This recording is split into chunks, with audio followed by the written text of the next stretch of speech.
Janey, come here and sit down for a spell. If you've nothing to do, I've a story to tell. Don't look so impatient. It shouldn't take long. But I feel I should tell you this tale 'fore I'm gone. I'm just an old woman, I know this, my dear. But along with the age comes the wisdom of years. I feel that the Maker will soon call me home, to be with your grandpa and no more alone. My life's been a full one, I'll leave no regrets. But I miss my dear husband and daughter, Suzette. No, you didn't know her. She died as a child. That's part of the story. Bear with me a while.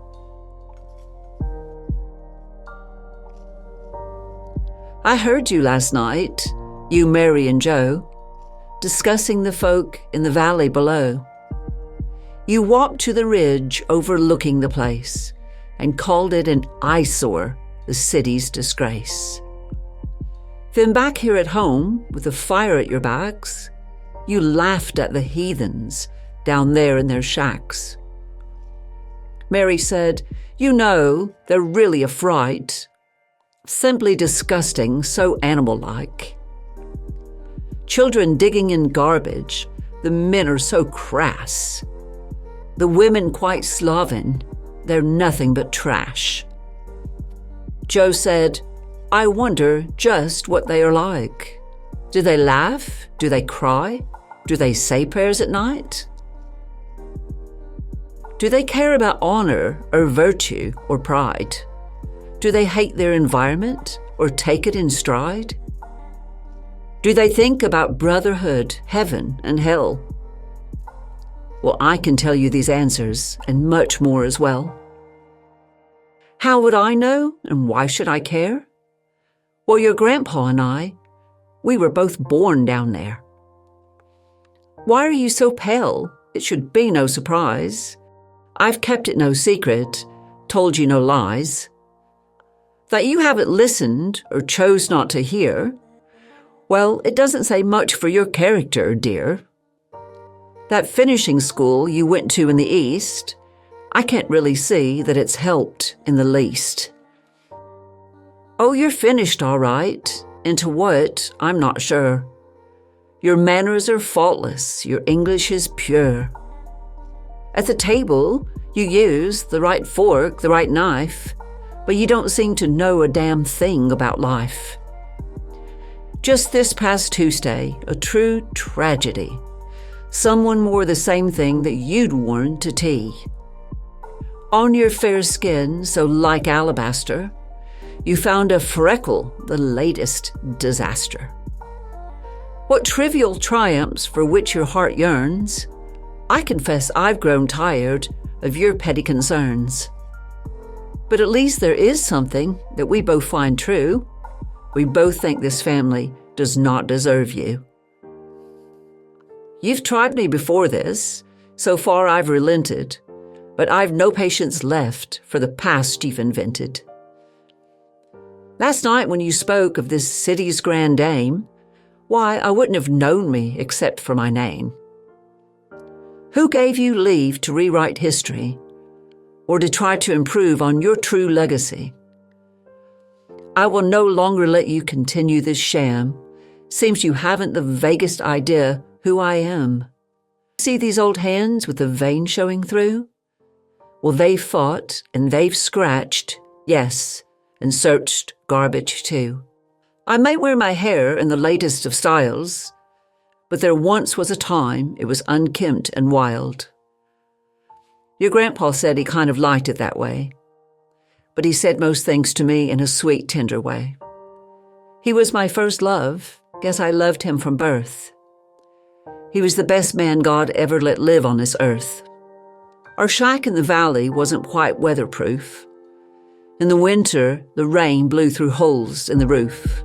In that same shanty, I'll never forget, I gave birth to our first child, our daughter Suzette. She was such a sweet baby. She blossomed and thrived. Our life wasn't easy, but still we survived. We weren't rich, by far, that we managed until the men from the east came and shut down the mill. Those were desperate times that next winter and spring, and slowly but surely we lost everything. Whatever it takes to survive, well, you'll do it. You can't understand if you've never lived through it. We searched for and found food wherever we could. We burned furniture when we ran out of wood. You don't know your own strength till the going gets tough, and you'll eat anything if you're hungry enough. It didn't seem we'd ever feel free from harm. Seemed we'd always be hungry and never be warm. The days were a nightmare, the nights were a curse. But it's never so bad that it cannot get worse. We thought it'd be better without winter's sting. We'd begin to feel hope when we got through the spring. With summer, we dared think we got through the void, when the first person sickened and died with typhoid. The winter had taken such toll on our strength, or more might have pulled through and recovered at length. But so many were in such a weakened condition. There was no medicine, and we had no physician. My husband and I withstood better than some, and we worked until we were exhausted and numb. We'd go out each morning and leave Sue alone, and we'd tell her each day to be sure and stay home. She was a good child, disobedience was rare, but we came home one night, and Suzette wasn't there. Worried and frantic and half sick with fright, we searched, and finally, we found her that night. Her eyes red and swollen from the tears that she'd cried for the baby that she'd held all day till it died. "I'm sorry," she told me, "this child only 9. But I heard a small voice crying time after time. I came here and found him," her words weak with dread. He was scared, cold and lonely. His mother was dead. I know by not minding I may have done wrong, but I couldn't leave him to die in the dark all alone. We tried to prevent it. Lord knows we tried. The Sue became sick. In a few days she died. The time after this in my memory is vague. I don't really remember laying Sue in her grave. I didn't think I'd ever lived through such pain. I realize now I was slightly insane. Your grandpa would go out and try to help still. But I hadn't the strength, nor the heart, nor the will. Not too much later, folks started to rally.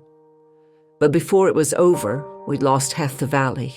It took us a while, but we finally began to somehow put our lives back together again. We could see a faint glimmer of light through the murk, and shortly thereafter, your grandpa found work. It was hot, hard, and dirty, but he asked no quarter. He slaved, and he soon had our heads above water. He gambled and took risks and chances that I wouldn't. Bought the mill, made it work, when I knew that it couldn't. Now look what's happened.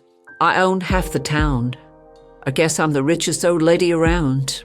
Oh, I know you think I'm somewhat lacking in style, for I'm not prone to mincing or well-versed in guile. I don't dine with the matrons, and I don't join their clubs, and I don't give a hoot for whose elbows I rub. So they call me eccentric and say that I'm brash and too independent for one from such trash. But down in the valley, you don't have to pretend. The people who live there, well, they call me friend. I find in their spirit such courage and beauty, and if I can help them, it's honor, not duty. They have a small school, which your grandpa helped build, and his college grants are helping some dreams be fulfilled. One young man studied law, which he's come back to share, and one's now a doctor who practices there. These are some young people I truly admire, and I just can't express the respect they inspire. Well, Jane, that's my story. Why, what can this be? Are those tears of remorse or compassion I see? Well, I'm really quite touched, but not very impressed. Because tears don't do much for the ones who are oppressed. I want actions, not tears, Jane. And until I've seen it, your name won't be found in my will, and I mean it.